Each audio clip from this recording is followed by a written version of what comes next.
Swear I won't forget this, why do I regret this? In my mind reckless, thoughts are feeling endless. Sitting up, I'm breathless.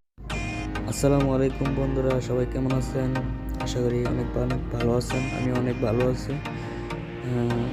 আজকে শিখবো যে preset কিভাবে ব্যবহার করে লাইটরুমে, এটা নিয়ে আজকে ভিডিও।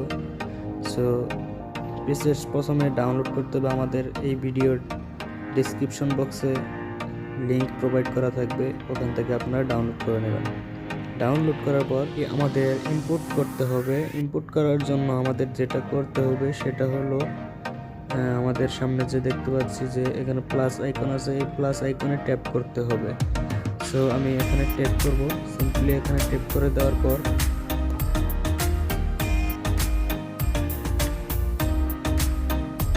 আমাদের ডাউনলোড করা সেই ফাইলটি এখানে ইম্পোর্ট করব। ছবিটি অ্যাড হয়ে গেছে, এখানে দেখতে পাচ্ছি ইম্পোর্ট হয়ে গেছে। এটি কিন্তু ছবি না, এটি কিন্তু একটি ফাইল। এখন আমাদের যেটা করতে হবে সেটা হলো আবার প্লাস আইকনে ট্যাপ করে আমাদের নিজের কাঙ্ক্ষিত ছবিটি যেটি এডিট করব সেটি ইম্পোর্ট করতে হবে।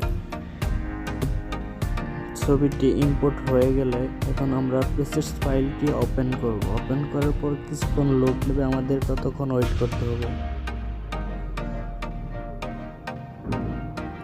ওপেন হয়ে যাওয়ার পর থ্রি ডটে ক্লিক করব। এরপর কপি সেটিংসে যাব। কপি সেটিংসে ক্লিক করার পর আমরা দেখতে পারবো অনেকগুলো অপশন আছে, সেখান থেকে আমরা শুধু ক্রপ অপশনটি বাদ দিয়ে দিব।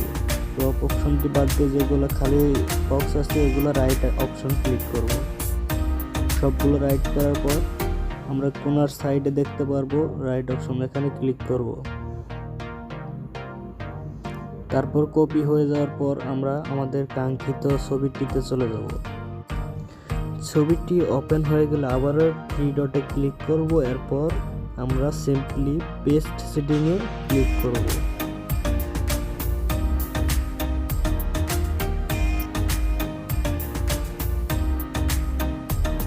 আমরা দেখতে পাচ্ছি ছবিটিতে কতটা পরিবর্তন এসেছে। এটাই হলো প্রিসেট সেটিংসের কাজ। এখন আমরা ছবিটি সেভ করব। সেভ করার জন্য চলে যাব শেয়ার অপশন, এরপর সেভ টু ডিভাইসে ক্লিক করব।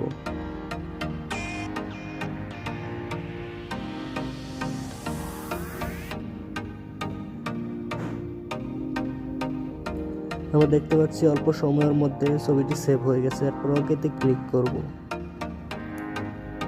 সো আজকের ভিডিওটি যদি ভালো লেগে থাকে অবশ্যই একটা সাবস্ক্রাইব করবেন, আর একটা লাইকটা অবশ্যই করবেন যদি ভিডিওটি ভালো লাগে।